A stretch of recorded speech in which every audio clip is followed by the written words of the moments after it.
This summer, we enter a new era of Star Wars. You mean the Dawn of the Star Wars Canon Timeline podcast?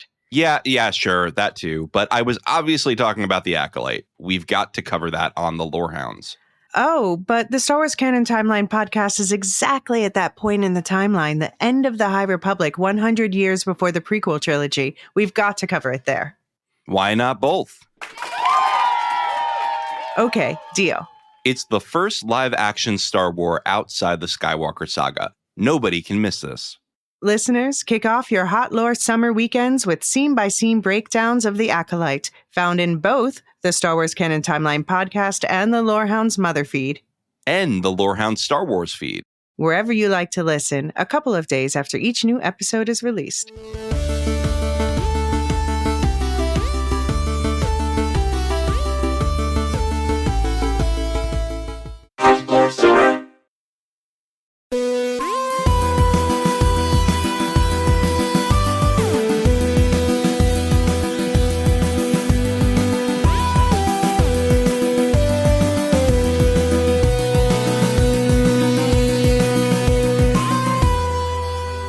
Welcome to the Sonic Screwcast. We are the Lorehounds, your guides to all of time and space. I'm John. And I'm Elysia, and this is our coverage of the BBC and Disney Plus series Doctor Who. In this episode, we'll be discussing Season 1, Episode 9, titled Empire of Death. And as much as we enjoy discussing this show together, we also want to hear from you. So please send any of your thoughts to TARDIS at thelorehounds.com or visit our website at thelorehounds.com/contact. And you can use a contact form there or even use the built-in voicemail feature. Please also do check out our Discord server where we're talking about Doctor Who and everything else going on right now in this hot lore summer. Hot lore summer. There we go. You'll find the links in the show notes below. Also, please consider subscribing to us on Supercast or Patreon for as little as $3 a month. You get ad-free episodes and much more. And it is a great way to help us make more timey-wimey podcasts and escape Sutek. So I guess this is our spoiler warning, everything that's ever happened in Doctor Who, forever and ever, amen. Yes, forevermore. So this is the season finale of New Who, of the first season of New Who. What did you think, Elysia, of the episode and the season as a whole? Because quite frankly, we're too busy right now to do a separate season wrap up. Right. Yeah. I mean, so I definitely have a higher opinion of the season of as a whole than of the episode, and it's not that I have a poor opinion of the episode. It's just I thought it was a particularly strong season, but I thought that the strongest set of episodes were the ones, basically between The Devil's Cord and Rogue. that was a strong stretch of episodes. Yeah. I totally agree. I think that overall, I think this is true of all of RTD's original run too, is that RTD's really good at individual episodes and short arcs, and I think falls a little bit flat when it comes to wrapping up a big story arc. Mm-hmm. But who knows? He could get better. But speaking of the god of music, Maestro, I have to give a shout out to Murray Gold, who's a composer for Doctor Who, and he was actually, we saw him on screen in that episode. Yeah, The Devil's Cord. He was playing the piano. But I just really noticed, especially in this last episode, how much his score set the tone for the episode, my favorite moments were really defined by these quiet visuals, impressive visuals, like the Doctor hanging out the TARDIS in space with his score. So I just, wanted to recognize that. Absolutely. It's truly something that unless you're like really into the industry, it often goes unnoticed. Mm-hmm. But because when it's done right, it does go unnoticed, right? Because it just makes you feel something without it being jarring. So yeah, I mean, Murray Gold has always been the gold standard, if you will, of Doctor Who. He has a good name for music. this work. It's true. Yeah, I was so thrilled to hear the original Sutek voice, and you could hear it, right? Mm-hmm. When you go back to the old one, he has a similar voice. He sounds a little older now. Obviously, it's been how many years? 50 years? 50 I think they said 47 or something. 47. Okay. And So yeah, I mean, he's got a tremendous voice. I'm so glad that they got him back because he really sounded like this ancient god who's just so pissed at the doctor. Mm-hmm. Did a really great job capturing that. It felt like a debate between two points of view that you might read in like I don't know, a biblical passage, the Quran, you know, all these things that have these debates of opinions within them. The god of life versus the god of death, it felt like. Right. And that right. was awesome. Well, that seemed to be the theme. The doctor even said, after Sutek said everything living thing is an abomination, the doctor said, I damn you, Sutek, in the name of life itself. So, and I noticed there's a lot of symbolism for the doctor said, I pride myself in being better than you. If you're death, I'm life. You turned me into this. I'm the one who brings death, you win. And that's how he gets rid of Sutek. But do you think this God of life thing is intentional with the whole regeneration aspect of the doctor and immortality? Yep. I'm still in the camp of if we're going with the timeless child thing, then the doctor is some kind of member of a pantheon. I think the doctor is part of the pantheon and is this pantheon? The god of life. Okay. Oh, yeah. Do you agree, as someone who watched Pyramids of Mars, the doctor called Sutek, was like, oh, it's Sutek. You were the greatest enemy I ever fought. Does that strike true to you as someone who watched that episode? Did that feel like more monumental than other enemies? Here's the problem is that, and Marilyn will comment on this later, is that there is a standard Doctor Who formula of, I don't know how I could possibly beat this enemy. Okay, I figured out the trick that's going to beat this enemy. And that's just part of the conceit of the show that you just have to go with, and that's fine. I'm okay with them just throwing that phrase around. You're the toughest enemy I've ever faced, as long as they don't do it too often. One thing that I will say that may make Sutek a more formidable adversary than most is that he did effectively mind control the doctor.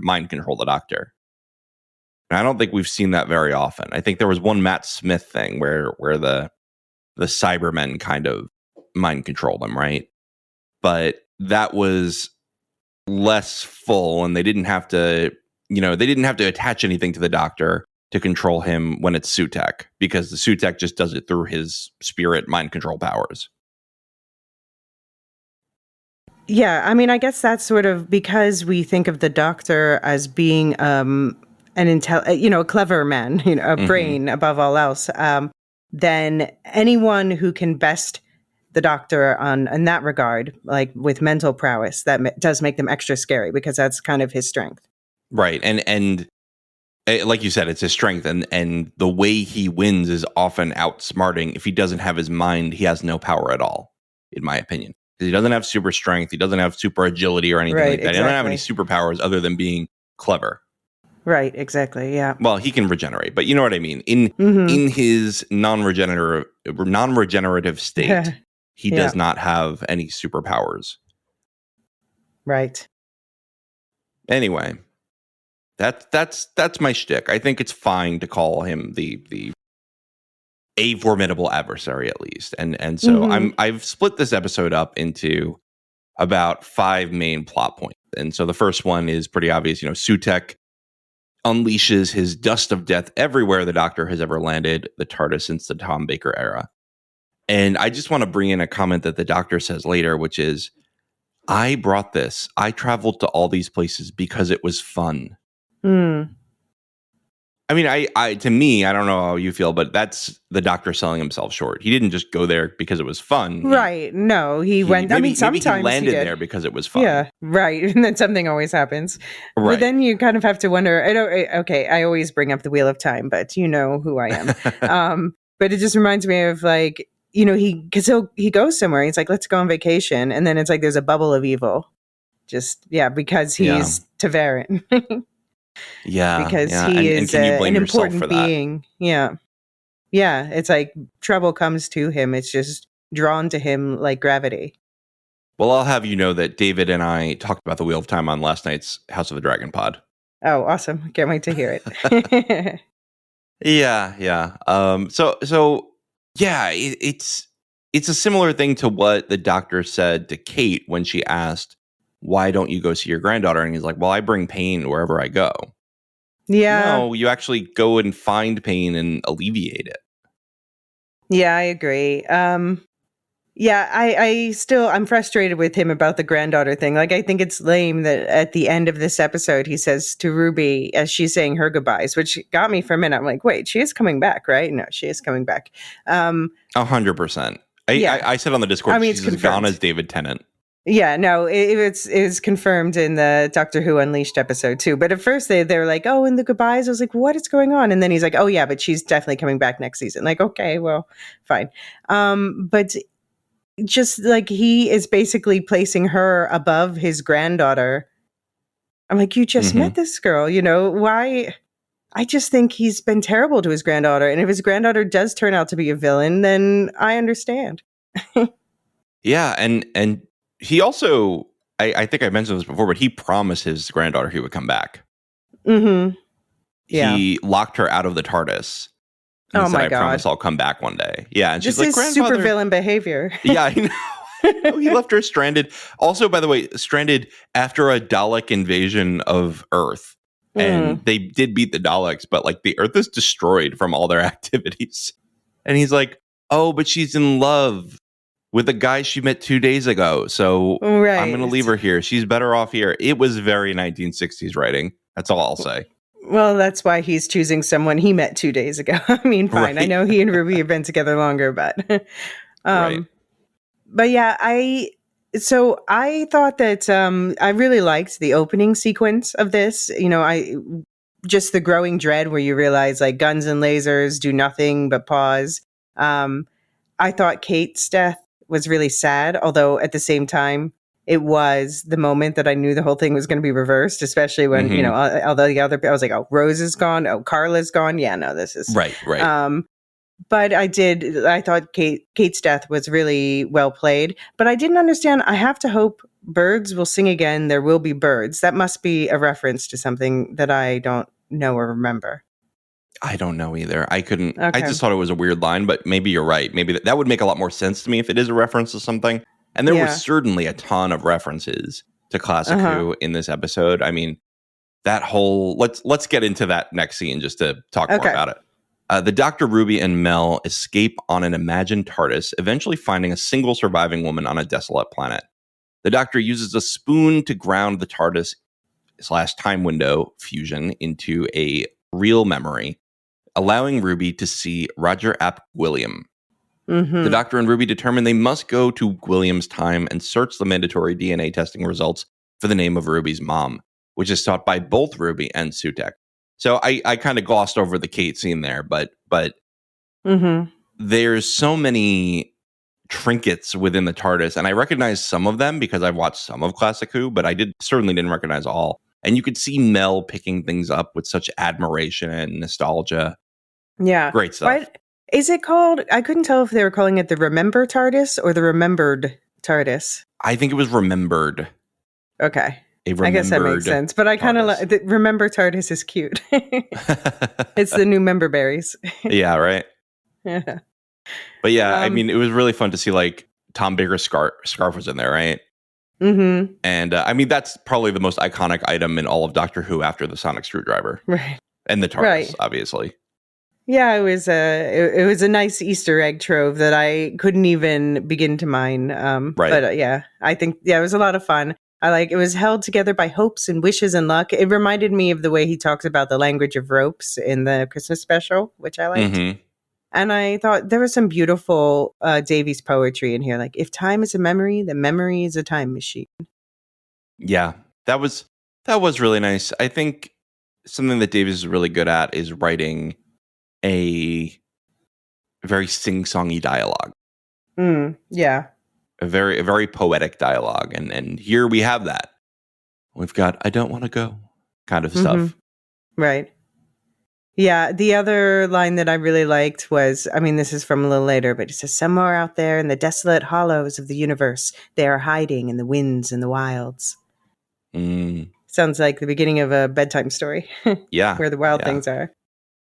So can I ask you, Mel, obviously, you didn't watch her run. I haven't even watched her run yet. But Do you think that they utilized her well in this? Because one of the things about Mel is that her actor, I can't remember it off the top of my head, I'm very sorry. Her actor said, I took that role because Mel was described as a computer programmer, and I wanted young girls to see, a woman in that role in the 1970s, 1980s. And then she didn't touch a computer once in her whole original run, and she finally did here. Right.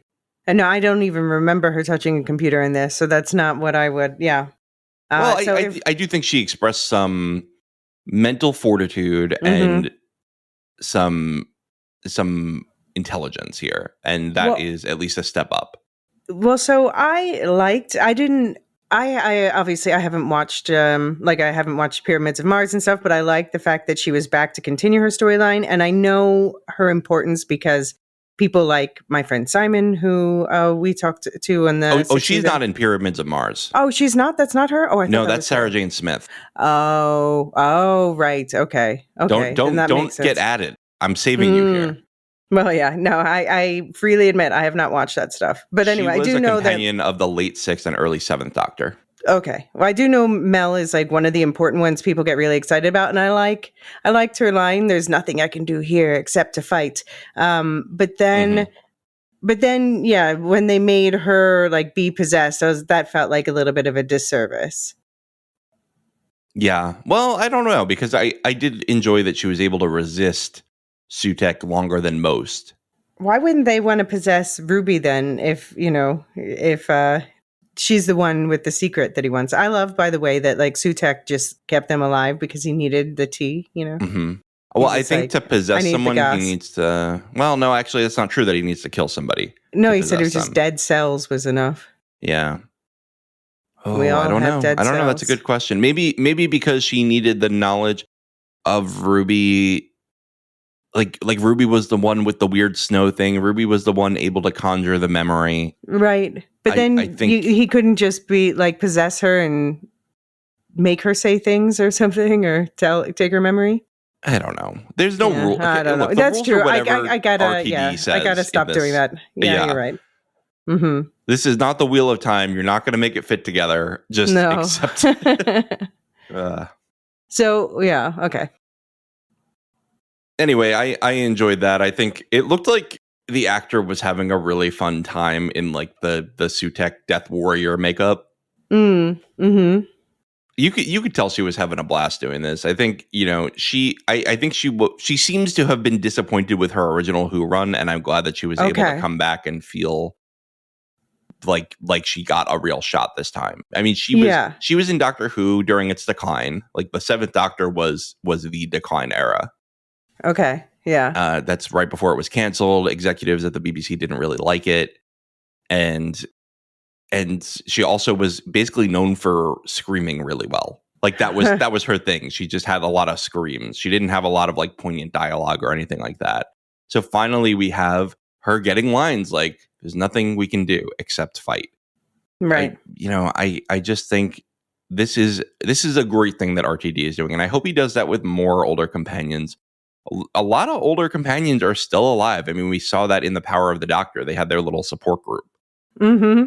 We even have Ian, the companion of one of the first companions of the first Doctor. He's still alive. Yeah. No, I think that's great. And it's,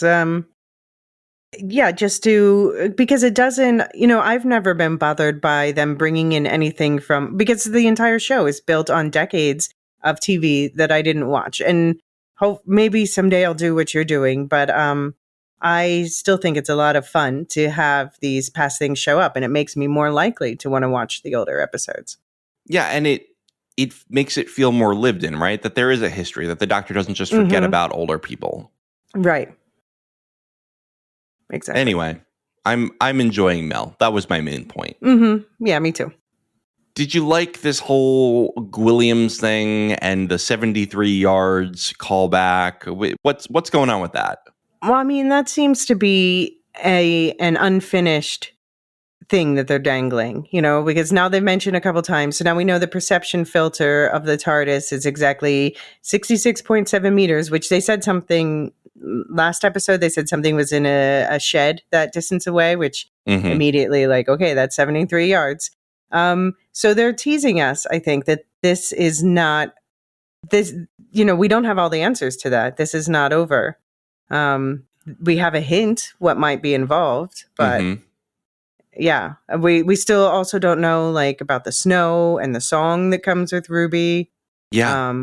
And just the fact that this Roger Apquilium keeps coming back, I have a feeling that's going to turn up again. And also because of the actor, what's his name? Aneurin Barnard, something like that. Oh, I don't speak Welsh. I don't do that. He was in 1899, and anyway, Okay. he's a like a higher profile actor that I feel like they would want to build a bigger character around him. Like he'll be back again, and I feel like this plot point about DNA testing being compulsory then could be convenient in the future too. I agree with that. I think there's a lot of unresolved questions around Ruby. And I mean, not just the snow in the song, but why was her mother wearing Damon's murder cloak? Why did she point? So here's the thing. I'm not just why did she point, but why did she not point originally? But when the doctor's memory changed in Space Babies, then she pointed. Right. That does not make sense if she's just a normal person. And one theory I've seen pushed around is, I mentioned earlier, like maybe there's a storyteller going on, a member of the Pantheon. And Mrs. Flood is increasingly looking like that character. I mean, look at the way she talks at the end of the episode. She's like, well, his tale ends in tragedy. And she speaks she breaks the fourth wall. I think she very well could be the storyteller. And maybe she felt like it was time to wrap up Ruby's story. So she wrote her mother and father. And they didn't exist before that. Oh, maybe. She did. She said to Cherry right before. So we found out she's definitely not with Sutek because Sutek also made her crumble with the dust of death. But she said to Cherry, do you believe in the power of prayers? Then tell your maker, I will come to storm down his gates of gold and seize his kingdom in my true name. And then she says, sorry, you tiny little human, it ends like this. I had such plans. So, yeah. Something she's going to challenge God. And there's a true name, which we need to know. And there were such plans. Yeah. Very Earthsea with the true name. And then Cherry did not tell her daughter or anyone else that, like, oh, by the way, Mrs. Flood was real weird earlier before, but I guess she was distracted by the whole we all died and came back thing, maybe. It could be that, or it could be that, well, here's one thing. Was it, like, undone? Like, were they not just reconstituted, but did it undo the fact that they were dusted? I mean, but they were still, when they came out of the dust, they were in the same position they went into the dust, like cradled together. So that was after she said all that stuff. Okay, fair enough. I accept it. Yeah, that's a great question. Maybe she said something, but they were like, oh, Grandma Cherry, you had the wrong tea. Don't worry about it. Right.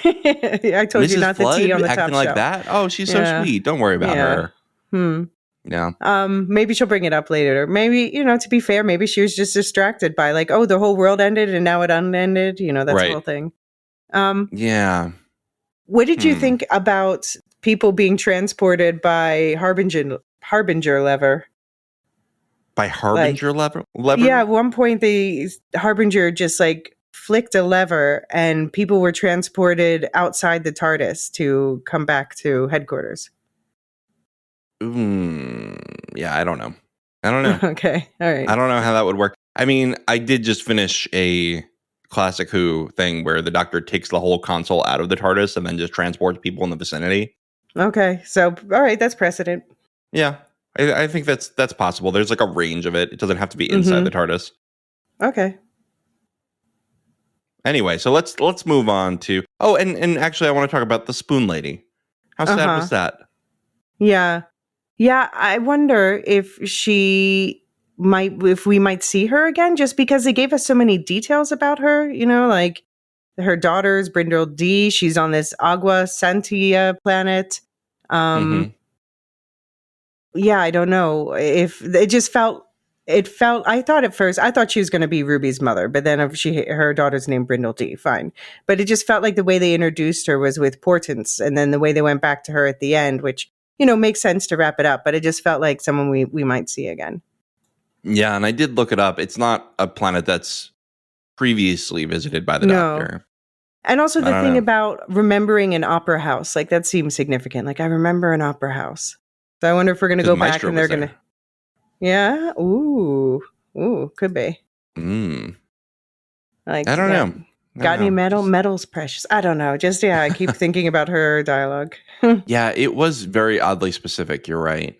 But then again, we've dropped the Mavity thing. So Right. who knows? Well, Maybe have we? They didn't say gravity, did they? I think they said gravity at one point this season. They've said Mavity at least once this season. I think a couple times. So I They don't think definitely they've dropped it. I don't know. Maybe you're right. Maybe they're just avoiding it because they're trying to make you forget about it. I've seen some criticism of this where people said that rather than twist, they felt like they were a little bit betrayed by this ending, where it just felt like they sidestepped so many of the questions raised. Right. I don't know. I'm willing to wait till Christmas and to season 2 to see how those questions are answered. I don't think, look, if RTD really does like never answer the why does it snow around Ruby, then that's stupid. I'll just say it. Yeah. But I don't think that we can close the door on that yet. No, it seems like the story isn't over. And the fact that like Mrs. Flood showed up looking like the Snow Queen with snow. Yeah, that feels like we're going to find out more at Christmas. Right. All right, let's move on to Mel. She's taken over by Sutek and lures the group back to her boss. Ruby and the doctor trick Sutek into letting Ruby close enough to leash him onto the TARDIS. The doctor drags Sutek through the time vortex, declaring himself life and restoring the lives Sutek took throughout time. We kind of talked about this, but I really do love that he says, "You've made me the one who brings death," right? Because life brings death. That's right. The circle of life. Don't sue me, Disney. Well, it's like the what is it? Bhagavita. Sorry, Bhagavita. I am become the bringer of what is it? The famous Oppenheimer quote. It's Anyway, I am become death, destroyer of life. But he's life bringer of death. So they're opposites, right? Right. But then does that mean that if you kill death, doesn't that mean that people become immortal, which has a lot of problems? No, people have been talking about this. Death existed while Sutek was chained up too. While Sutek was completely unable to use his powers. But Sutek was alive. So I guess, but Sutek's not dead. We just saw Sutek just disappear off into the vortex again. Also, Sutek isn't really a god in the traditional sense. That the Osirians were presented as aliens in Pyramids of Mars. They're just really, really powerful aliens. Right, that exactly. Just fought amongst each other. But now it's the Pantheon, so I don't know. It's been retconned. Yeah. Again, what are the rules? Whatever Russell says. Right. Right. But also, the rules also for coming back. Like I had to wonder. I was like, well, didn't planes crash when everyone suddenly turned to dust? And didn't I don't know? Didn't like? It just seems like some people would stay dead. But yeah, I've got to stop. I don't know. I think this was the problem with this episode for me. Is normally with Doctor Who, I'm able to just disengage that part of my brain because it's not about that. It's about I'm thinking about the metaphor, about the story. And for this, it was like the reveal, like, oh, here's all the details that I've been hiding. And then I'm like, well, but these pieces of this puzzle aren't fitting together for me. Yeah. Yeah, I hear you on that one. I was able to turn my brain off. I was, again, a little bit disappointed that certain questions were sidestepped, but at the same time, again, I'm willing to give RTD the benefit of the doubt. I just wish, I think some of these were a one season arc. I think the snow thing is a one season arc. I don't think that has the legs to go to a second season. So again, minor critiques. Overall, a really enjoyable season. I don't think that this episode really closed it out satisfactorily. Right. Yeah, I think that's the thing. Is it's also just because I feel like the especially the episodes leading up to this were so strong that I was like, oh, wah. Right. Yeah, and this season was stronger than any of the 13th Doctor seasons. Like, I'll say that right away. Like the highs of this season, and but again, that's always been RTD, right? He's always had high highs and low lows. Yeah. Guy has bummer episodes. I mean, yeah, but the Absorbaloffs. So on Doctor Who Unleashed, Davies said that he's been thinking about Sutekh hanging on to the TARDIS ever since the Pyramids of Mars aired 48 years ago. So I love for him that he got to bring that to life. And I love this whole Pantheon thing that they've set up this season. And yeah, I think they've set up a lot of great things. It just didn't maybe deliver the answers that we were hoping for. And I don't mind the happy ending, you know? Yeah. We'll see. Did you see the original effect for Sutekh coming through the portal? Yes. Because they redid that. Yeah. It looks much worse in the original. Right. It doesn't look great, honestly, how it is now, because he's just like motionless moving. Uh-huh. But it looks much better than it did. I'll say that. Okay. I do think, by the way, about the mother reveal that it reminded me of, I'm going to spoil sequel trilogy Star Wars now. It reminded me of the Rey reveal, the one that Rian Johnson tried to do. It's the fake not reveal. Yeah, it's not. I think he would have kept it that way if it were up to him, right? Agree. If he got to do the third movie. But that Rey's parents were nobodies. And that reveal, I liked the idea of it in The Last Jedi, but it didn't necessarily hit for me because I was also like, oh, I don't know. It felt like a fake out to me at the time. So this one, it might actually also be a fake out, but it felt like I just liked how it was done better than the Rey reveal is what I'm trying to say. I liked the idea of, just pointing out that things are important because we invest significance in them. Like I always think about people are like, oh, why is it always the protagonist survives because the protagonist has plot armor? But another way of approaching it is to say the only reason we're telling this story is because the protagonist survives. Right. Yeah, I think that's fair. So I like this idea. And I agree with you. It was better done than the Rey reveal. I also am thinking that, again, I'm on team. These are artificially created humans, just like Susan Twist. Yeah. Why wouldn't they find her in Boom when they were testing Ruby's DNA? And they're like, no one found. Yeah.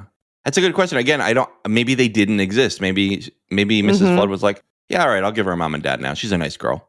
Yeah. Yeah, I am coming to that, like, where we have to remember if the answers don't seem satisfactory and we know there's more coming, then maybe that's why, because we don't have all the answers yet. Yeah. All right. All right. I do wonder if, since there's been some commentary about the adoption story and, the Ruby searching for her mom, and now, her mom didn't want to find her, but then when Ruby found her mom was like, oh, I'm so glad, actually. And I can imagine that there would be people out there who are like, no, I don't want kids to think that.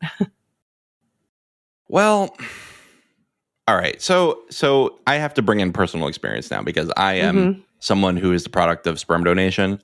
And I discovered that in my 20s. And I haven't actually spoken to my donor, but I've spoken to his kid. Right. And we actually have a good relationship, me and my sister. But, I discovered these people through technology that did not exist at the time of the donation, right? I discovered them through 23andMe. These kinds of consumer DNA testing kits did not exist, were not widespread until recently. And I just would not have been able to find these people without that.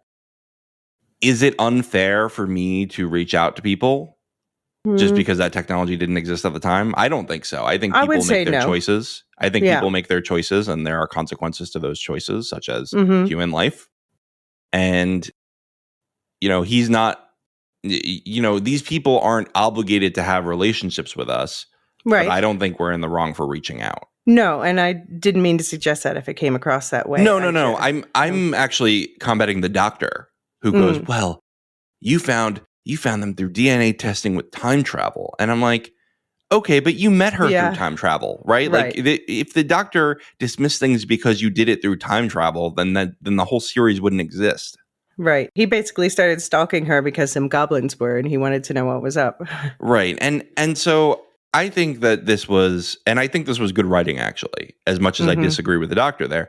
I think it was good writing because it showed how emotionally repressed he is, that he assumes that it's better to Right. leave people alone than it is to forge relationship. And Ruby says, screw that. She's right there. I'm Yeah. going to go say hi to her.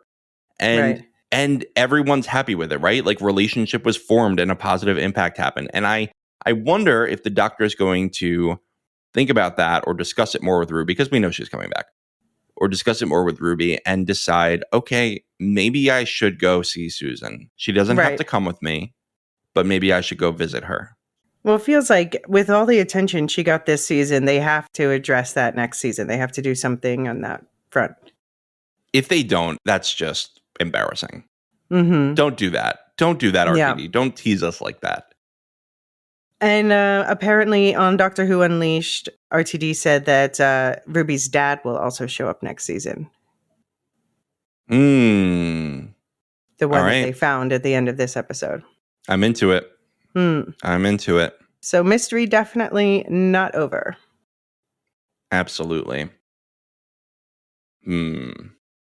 So you were saying, by the way, about Nicola Coughlan, the actress from Bridgerton and from what's it called, Dairy Girls. Dairy Girls, yeah. And so now they showed in the preview she's in the Christmas special. Oh, I haven't seen the preview. That's cool. I love her. I think she's so funny. Yeah, I mean, it wasn't like a preview. They just kind of actually showed her showing up for filming, I think. Oh, okay. Yeah. And you're teasing a unit spinoff here in the notes? Well, yeah, I was just asking, like, because this is something that's been long rumored, and the fact that we spent 2 episodes here, and now, yeah, I love that Kate will just like hire anyone who shows up except Carla, apparently. So now Susan Susan, what's her name in the show? Not TARDIS. She is Susan Twist, right? But that's her real name. That's the actress's name. Oh, I'm sorry. You're right. I can't remember now. No, Susan something. She's now working for Unit. But yeah, would you want to watch a Unit spinoff if it happened with the characters that we saw in like the last 2 episodes, basically, I guess? I'm always of the opinion that anything can be done well. Like I'm often skeptical of a spinoff, but then they turn out well. I'm okay with it. If you want to do it, then go ahead. I'm not like super clamoring for it, but I'd definitely watch it. Oh, and she's Susan Triad, by the way. Susan Triad. Okay, there we go. Yeah, I mean, I guess I'm the same. I'm like, if you want to do a spinoff, that's not necessarily the first thing I would personally choose, but if you're going to put it on the air, I will be watching it. Yeah, definitely. I will watch anything Hooniverse, as they're calling it on the BBC stuff now. Yeah, well, we got to do the Sarah Jane Adventures and the 8th Doctor movie. I want to watch the 8th Doctor movie. I don't know if I want to do Sarah Jane Adventures. Why? It looks pretty bad. From what I've seen of it, I'm like, oh boy, the effects are not there. There's so many more seasons than I thought. Oh boy. All right. Well, why don't we bring in the other thoughts of people? Okay. If you want to send in feedback, you can write into TARDIS@thelorehounds.com. You can go to the lorehounds.com and leave a voicemail or contact form entry, or you could just tag us on the Discord, like many people did. We've got 3 voicemails, 2 from the same person, from your sister. Mm-hmm. Yeah, so we got voicemails from on both ends of the spectrum. So we've got my sister's new Whovian. For those who didn't listen to our breakdown of the first 3 episodes of the season, this is her like very first exposure to Doctor Who. So she's checking in on just what did she think of the season, and is she going to keep going?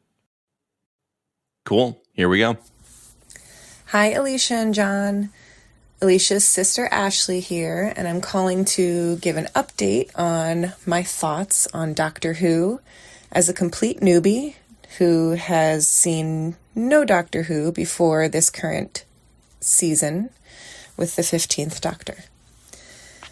So I had previously left a message after watching only the Christmas special, and I mentioned in it that my expectations were shifted with that episode because I understood that it was meant to be a little more of a silly show, more lighthearted than I was expecting originally going into it.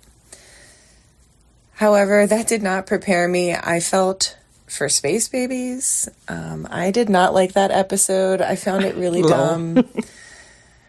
I didn't like the baby's CGI talking, and the snot was gross. I thought the farting solution was stupid. It just all felt really kind of immature, and I was a bit disappointed because I was thinking, I don't think I'm going to like this show. I think it's too goofy for me, and maybe I would have appreciated the humor more if I had gotten into it when I was younger. I don't know if that would have made a difference, but I was not feeling very appreciative of the show with episode 1. That being said, the next episode, The Devil's Cord, got me right into it. I thought that villain, the actor who played that villain, did a phenomenal job. Just really a memorable villain, with the behavior and the faces they made. And I was really excited because it also took a bit of a darker turn. It was a little eerier, which especially grew as the season went on. It was still lighthearted and fun, which I realized is definitely a part of it from what I'm seeing and what I hear. But I was happy that there were more serious episodes, a lot of serious or more somber moments, some pretty scary stuff throughout, or scary and even intense situations that they got themselves in. So overall, I did like it. It felt like a bit of a roller coaster with a lot of different emotions packed in. But I felt that especially Nshuti did a really great job as the Doctor. I have nothing to compare it to, so I just appreciate how he played the role currently. I thought he put a lot of emotion behind it, and not just because he cried every episode. But he really felt captivating to me and made me want to watch him and his reactions and to kind of experience his journeys along with him. So I think my favorite episode was 73 Yards. It felt different from the rest of them, and I liked the uniqueness of it. It was a little weird that the Doctor wasn't really in most of it, but it did feel like a interesting, like a sidestep and then fast forwarding through someone's life of almost like what it would be like without him. Although I don't know that he'll always be in her life, but it also had a bit of a haunting horror theme to it, with the woman always there and Ruby not understanding why till the end. And I thought it was a really unique way that she used that, I don't know how to, like, not stationary, but that ever-present but ever-far... Semper distant. ...kind of haunt as a benefit, you know, with the Prime Minister and everything. So anyway, I thought it was really well done. I also thought it had really pretty scenery, but as I think Alicia's mentioned, our family is Welsh, so I think I'm drawn to... Some part of me is drawn to that when I see it. The biggest things I learned about the Doctor and the show, first off, I'll say that I'm correcting myself from my last recording. I understand now that he travels in a police box, not a phone booth. Although, is a police box not just a phone booth for police? I actually still don't know exactly what they are. So there's that. But I learned that he's a Time Lord. He's definitely not a doctor of any sort. And that I guess he's aware of his previous existences. Like, it's all the same person, I understand, but he seemed to, you know, have his memories about him, which I guess I wasn't sure going into it, if, like, different actors meant somehow he had been reborn into a new soul and maybe or maybe not had his memories. But that seemed confirmed that he does. The show definitely seems whimsical, which I think was a theme throughout, in which I know my fiance Jose mentioned that he had heard that about it going into it, so he had slightly different expectations than I did, which I think helped him. He enjoyed the show as well. I'm a little curious about Unit. I feel like I didn't get a huge grasp of their role, or at least how well they know the Doctor, and maybe I could know more about a little bit of their history together and why he seemed to really care about them in the last couple episodes more than I realized he would when he ran into them. I don't know. They seemed like a bigger deal to him than the show made it seem. So I'm curious about that. That being said, I know Elysia asked if there was a spinoff, would I watch it, about UNIT? And I would say right now, no, only because I just got into this world of Doctor Who, and I feel like that's something that I may appreciate more once I have a bigger understanding of the whole universe. I think that UNIT will probably introduce a bunch of different, phenomenon that I think I would appreciate more if I knew what types of things the Doctor had gotten involved with and what types of creatures and beings he's experienced in the past, because I have a feeling that would strengthen the story and my connection to it. So I don't think I'd watch that right now, but if I keep watching Doctor Who, if I happen to go back to past Who's, then I could see myself branching out into more of this universe, because it is fun. And I can see how they leave it so open that they can change anything at any time, it seems like, especially from what I've heard and in part from listening to your podcast. But I am excited to see the next season. I'm glad to hear they've already filmed it, and I will definitely be watching. I hope to see more of Rogue, because I really enjoyed that little romance, and it seemed very passionate and intense, and I'd love to see if there's anything more there, especially because it seemed like it left off with it was like, come find me. So I hope he finds him. And I look forward to the variety of it all, and how each episode, it's not like the same repeated structure of the adventures they go on. It seems like each one is pretty unique in its own way. And I also really like the uniqueness of the villains. And so I look forward to seeing what else they can come up with that's, something I would never think of, like with Maestro using music and, ruining the world by stealing all the music. So thank you, Elysia, for suggesting that I watch this show. I really appreciate you always get me to read and watch the good stuff. I don't know where I'd be without you. So thank you very much. And thank you to both of you for this podcast. This has been my intro into Lorehounds, and I am loving listening to you. So I look forward to what's more to come. And that's all I got. Talk to you soon. Bye.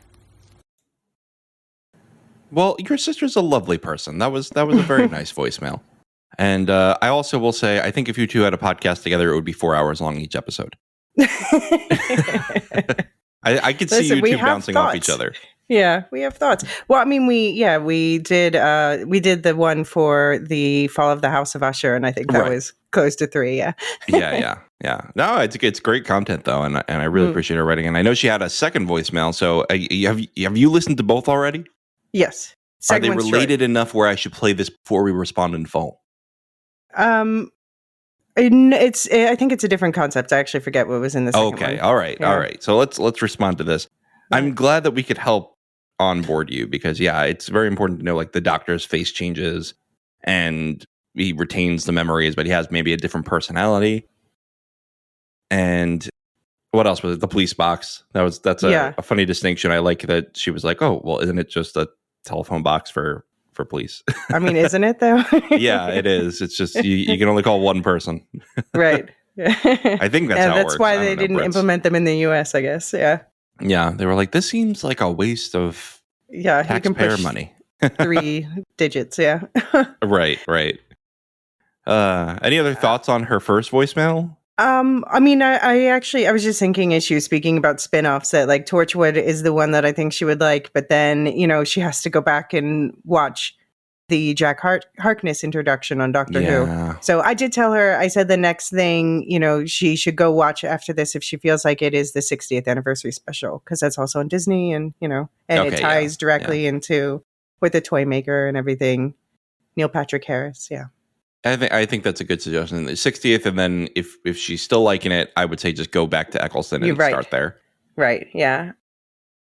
Something that she mentioned was she's curious about the relationship with the UNIT and the history. It's funny because I saw a Reddit post that I agree with, which is I miss the Doctor's contentious relationship with Unit. And what I mean by that is the Doctor in the Third Doctor era, where he really starts working with Unit more, he is like frenemies with the Brigadier, right? Like he's like, he loves the guy and the guys and they're loyal to each other, but he also like hates him as a boss. You could tell he's like constantly threatening to quit.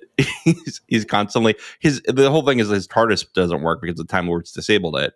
So he's constantly trying to fix his TARDIS to escape. And I love the finale of it's a season in Classic Who, of season 7, I think it is, where the Doctor tries to go away and he's like, "Bye, Brigadier, this is my resignation." And then he comes back like a couple minutes later and they're like, "Where did you go?" He's like, "Oh yeah, I accidentally landed on top of like the waste plant a mile away. Can you send some people to go get it for me?"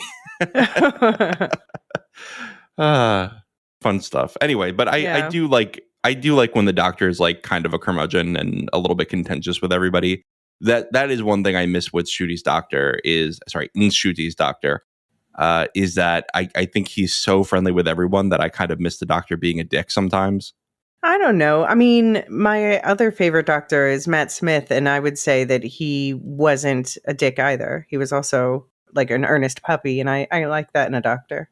Yeah, he was rude sometimes though, right? Like he was callous sometimes, and I don't think that Ncuti is like that at all. Okay. And I'm not saying it's a bad thing. I think it's just a different take on the Doctor. I don't know. I like it. Ncuti might be in contention for my favorite. It's too soon to say, but he's well on the way there. All right, so let's listen to Ashley's other voicemail. Okay. So actually, that wasn't all I got because I forgot a pretty important piece of feedback, which is that I was not thrilled by the ending. Figured I would share that I was pretty disappointed by the reveal about like Ruby's mom, and then they just found her and everything was all perfect and happy. It felt really unrealistic and weird and like forced and rushed. And it also felt like it took away a lot of the appeal of the suspense leading up to this big thing. And then it was like, honestly, nothing. And I also still don't fully understand why Ruby caused snow just by thinking about this memory. So that I felt was a pretty weird ending. I was not surprised, though, that he said goodbye to her because I understand that he has different companions. So I look forward to seeing the next companion and how their relationship hopefully differs from, the one he had with Ruby, because I imagine each season or each relationship will be unique. So looking forward to that. But yeah, in the end, I was kind of bummed out by how they wrapped things up. Anyway, sorry to go out on a down note, but case. I don't think that you're alone, Ashley, in your disappointment with some of the mysteries. I mean, you're not alone if you listen to this whole podcast, because I think we were both, you and I, Elysia, were right. Sort of had our quibbles with it too. I would say stick with it. I don't think this is done. And also, you weren't alone, Ashley, in not liking Space Babies. I think that was probably the lowest rated episode of the whole season for everybody. Yeah. Those who have watched Who a long time and not watched Who ever before. Right. Well, you know who else did not like Space Babies is our friend and OG Whovian who, grew up watching it, Simon. Oh, all right. Here we go. Hello, Elysia. So here it is.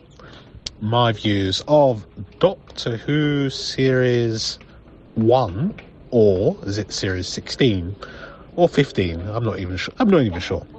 Okay, so firstly, the church on Ruby Road, I guess that was part of it. The church on Ruby Road was brilliant, thoroughly entertaining, very different, a new look, a new direction. I loved it, and I think Ruby was already proving to be an absolutely fabulous companion.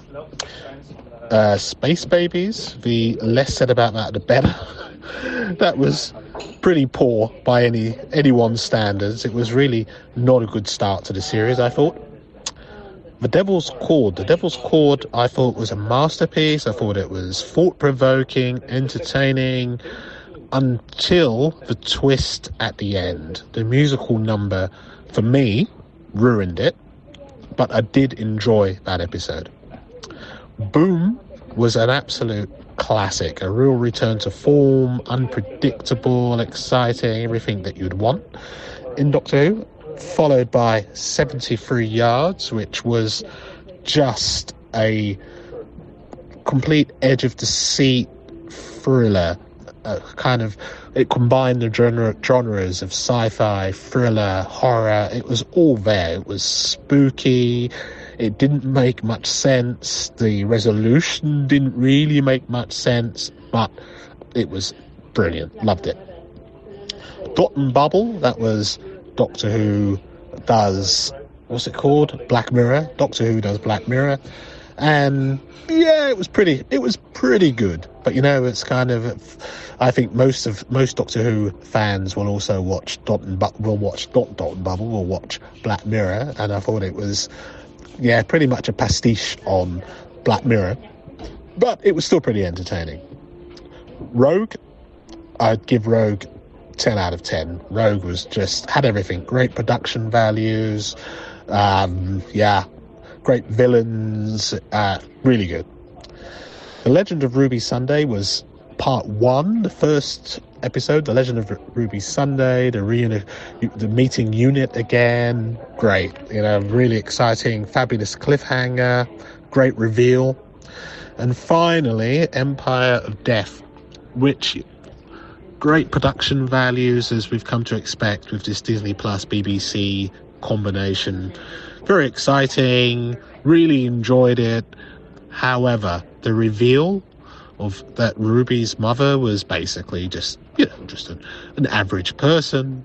Oh, okay, you can never say nurses are above average people in general, but the fact that Ruby's mother wasn't Susan, wasn't an alien, was basically just there all the time, that was a letdown. But I did enjoy the resolution with the villain, with Sutek. I thought that was great.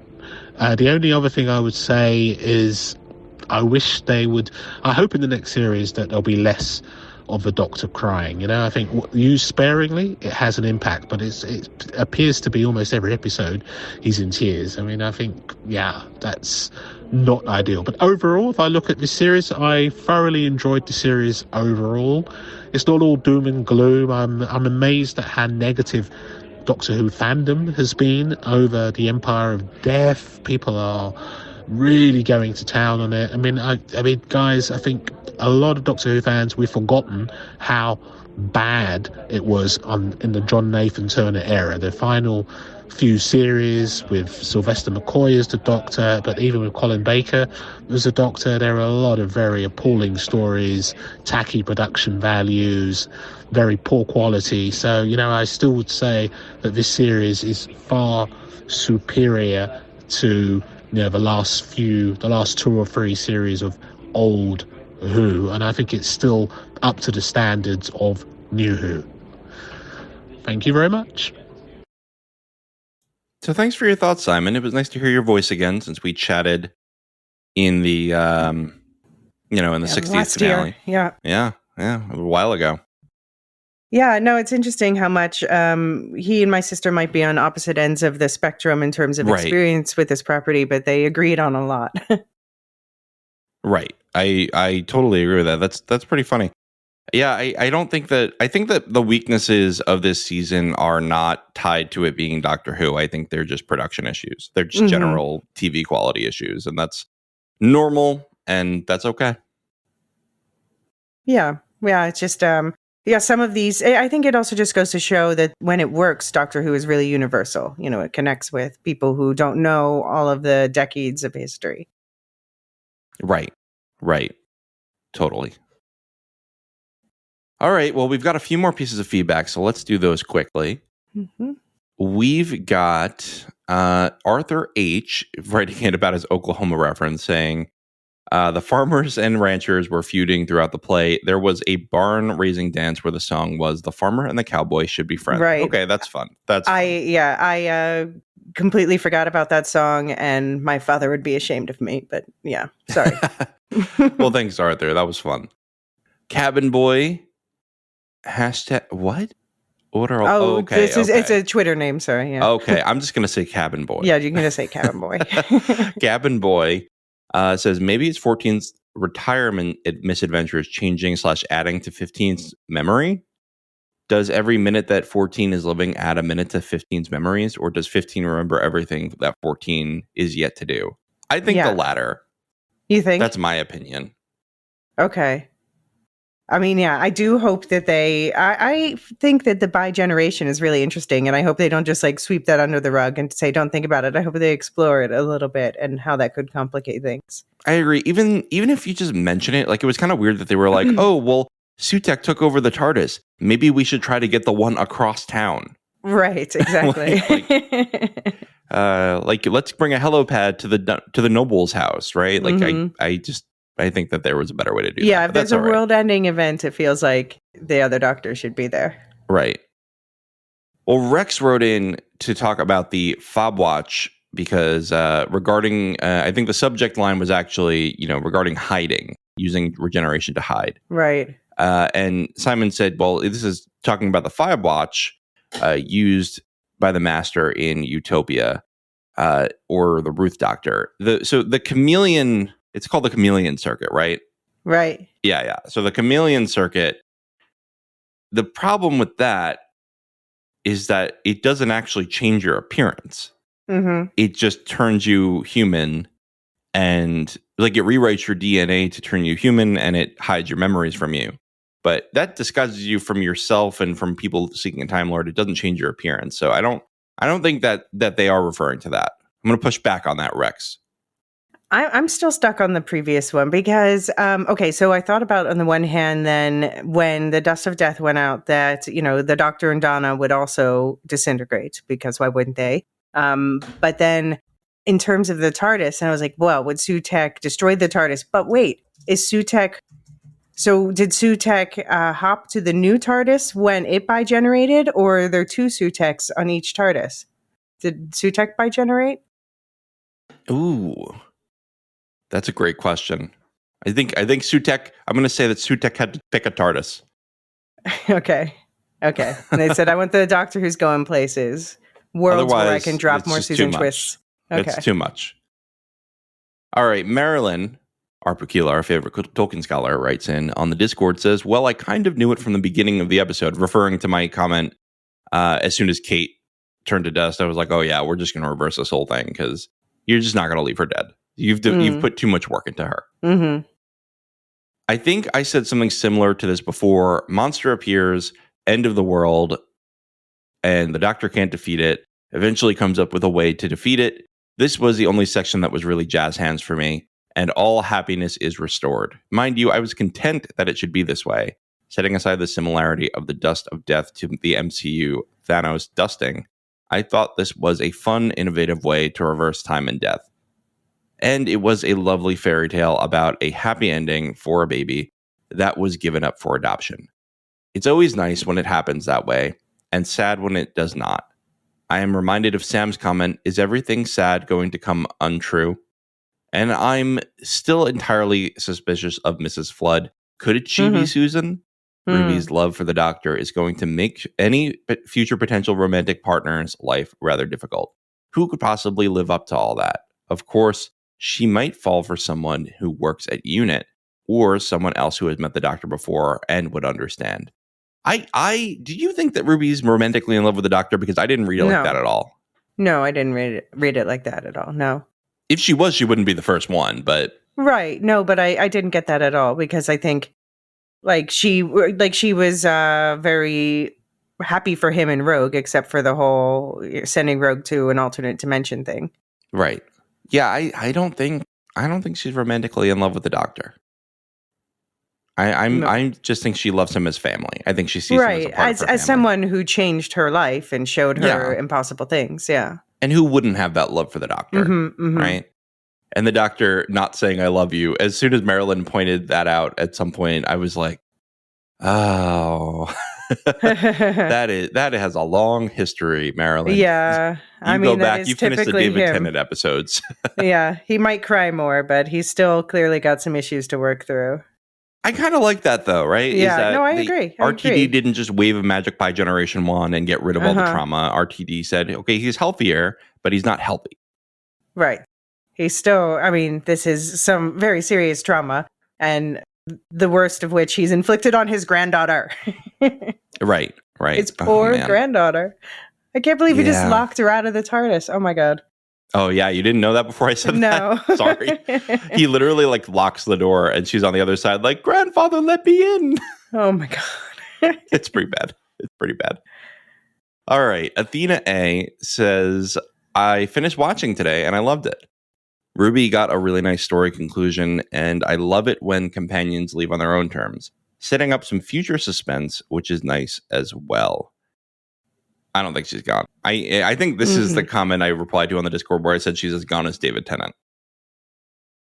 No, it's confirmed. We've seen her on set. There's going to be, I guess, probably he'll pick up the new companion. Oh, I don't know. We know it's going to be Virata Sethu, but we don't know if she's playing the same character we saw her play in Boom this season, or if she's a different character.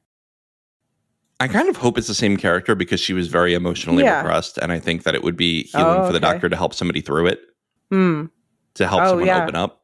And then he realizes he's talking to himself. Yeah, I could see that. Yeah, I liked that character. I would be happy for it to be her. And then I'm guessing they start with her and then like need to bring Ruby back in because of something with stuff that went on this season. And then Nicola Coughlan comes in as Rogue. Claire from Dairy Girls and is like, can't you see? I can't do the Dairy accent, but did you watch the video I sent you? I did. That was so good. That was so good. I showed my wife because she likes Dairy Girls a lot too, and she thought it was very funny. Should I watch Bridgerton now? Is that something I need to do now? I mean, Bridgerton is fun. It is like a fun, you kind of turn your brain off, but it has like good human drama in it. And we're watching Doctor Who. Yeah, exactly. We're turning our brains off already. Yeah, I mean, I think Doctor Who has maybe a little more depth. Not really. Okay. I mean, there is a lot of Bridgerton it's like, it's a lot about like friendship and family and love, of course. Well, all fun points, and I appreciate all the feedback. And this has been a really fun season, Elysia. I'm glad we ended up doing full coverage of it. Yeah, absolutely. Even though now it's Hot Lore Summer is in full swing. Oh, I'm stressed. But we're done with Doctor Who now. So congratulations. This is the first conclusion of Hot Lore Summer. Do I need to do the thing? Should I do it? All right, one more time. In my head. All right. What a stupid sound I made. Anyway. All right, but we got to come back after the Christmas special and talk about that. Absolutely. Our girl Claire / Penelope Bridgerton. We will be back there. I want to remind everybody that we don't only cover Doctor Who. So if you found us on the Sonic Screwcast feed, fear not. We're covering House of the Dragon. David and I are doing that. You and I, Elysia, are doing the Star Wars Acolyte show, and that's going really well. And I know we're going to be doing some coverage of The Bear coming up. Yeah, we have just a MC Universe episode releases tomorrow. We gave a funeral to the Fox Marvel universe in preparation for Deadpool and Wolverine. Yeah, that's fun. That's a fun premise. Is that the name of the episode? I didn't even look at the title yet. Oh, that's fun. That's fun. Plenty of other stuff. You did an interview with Glenn I want to say Hugh Howey, and it's not. No, it's not. But he did adapt a Hugh Howey, book. Glenn Mazzara, the co-showrunner of season 2 of Beacon 23. But we ended up having this really like deep conversation about show running in general. You know, he's also worked on The Walking Dead and Damien and all this other stuff. And really great conversation. Mm-hmm. And you also have a new book club episode out this week for people who subscribe to your We'll Shift Second Us Patreon. Shift. Right. Second Shift. So, the second part of the book Shift, the second book in Silo. We are at the very center of the series now. Very cool. On the Lorehounds feed, one other note, we have a couple Patreon Supercast exclusive podcasts this week. We had a Hot Take on Rhaenyra the Cruel. We had Shire Chats. Should be out by the time this one goes public. And we're going to be doing Second Breakfast number 20 on Hotel Breakfast. So a lot going on the Patreon and Supercast feeds. Rings and Rituals is back this week with Chapter 8, Alloyed. That is the finale of Season 1 of Rings of Power. So if you're into that, please go over there. And Radioactive Ramblings is doing The Boys. They're doing episode 4 of the new season this week. Properly Howard Movie Review just did a new episode. It was their finale of their season on felonies and fugazis. I keep forgetting to write it down, though. It is Barry Gordy's The Last Dragon. All right. I also have to That's shout a lot of out fun stuff happening on that the feeds. next week on the Star Wars Complete Canon Timeline podcast, I'm doing a special episode looking at some Star Wars origin myths for the planet Batu, set in 30,000 years before the original movie. So watch out for that in the Star Wars Canon Timeline podcast feed. Very cool. All right, very cool. All right, Elysia, can you give shout outs to our Discord server boosters and our top tier Patreon and Supercast subscribers, our lore masters? Yes. So for our Discord server boosters, thank you, Gnarls, Aaron K, Tiller the Thriller, Dork of the Ninjas, Duve71, Captain Gingy56, and Athena Ajalea. And thank you also to our lore masters, especially Sam Martian, Michael G, Michelle E, David W, Brian P, SC, Peter OH, Bettina W, Adam S, Nancy M, Duve71, Brian 8063, Frederick H, Sarah L, Gareth C, Eric F, Matthew M, Sarah M, DJ Miwa, Andra B, Kwang Yu, Jedi Bob, Nathan T, Alex V, Aaron T, Sub-Zero, Aaron K, Dali V, Mothership 61, Gnarls, Kathy W, our newest lore master. Thank you and welcome. And thank you to Stuart B, who just upgraded from Lorehound to Lore Master. And as always, last, Adrian. All right, everyone. Thanks for traveling through time and space with us, and we will see you at Christmas. The Lorehounds podcast is produced and published by The Lorehounds. You can send questions and feedback and voicemails at thelorehounds.com/contact. Get early and ad-free access to all Lorehounds podcasts at patreon.com/thelorehounds. Any opinions stated are ours personally and do not reflect the opinion of or belong to any employers or other entities. Thanks for listening.